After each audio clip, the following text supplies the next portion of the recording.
Et bonjour, pour moi c'est coffee time. En revanche, ouais, dans une idée English breakfast sur les lectures d'août, peut-être deux choses qui sont et à la fois distrayantes et à la fois familiales, genre épopée dans la maison. Bien entendu, mon cœur reste quand même attaché à Julian Fellowes. Les gens l'oublient parce qu'ils pensent beaucoup à... Comment ça s'appelle?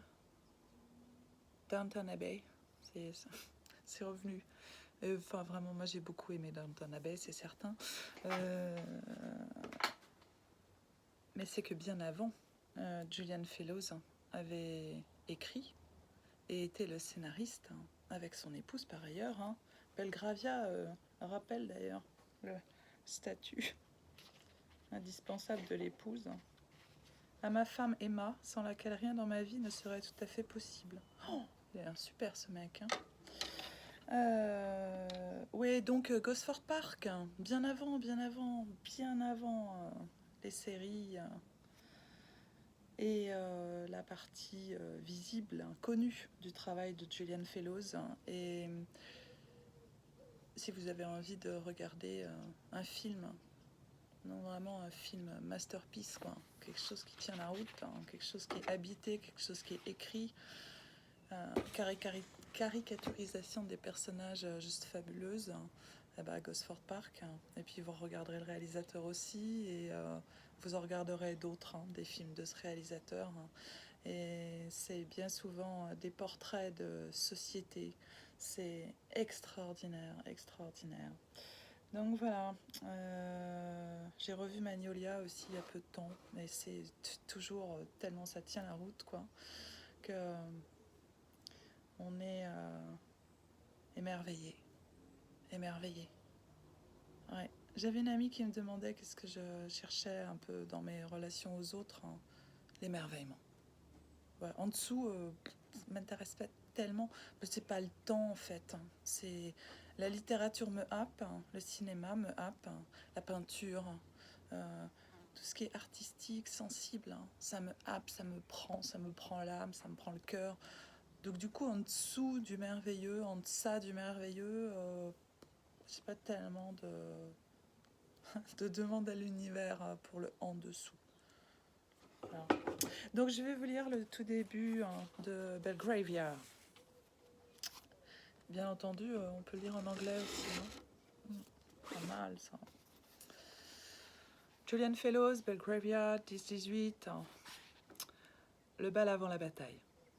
Dans le passé, on est comme en pays étranger, dit-on. Les choses s'y font différemment. Sans doute est-ce vrai en ce qui concerne la morale, les mœurs, le rôle des femmes, le type de gouvernement et bien d'autres aspects de notre vie quotidienne. Mais il existe aussi des similitudes. L'ambition, l'envie, la rage, la cupidité, la gentillesse, l'altruisme et plus encore l'amour ont toujours eu une influence déterminante sur nos choix, hier comme aujourd'hui. Voici l'histoire de personnages qui vécurent il y a 2 siècles.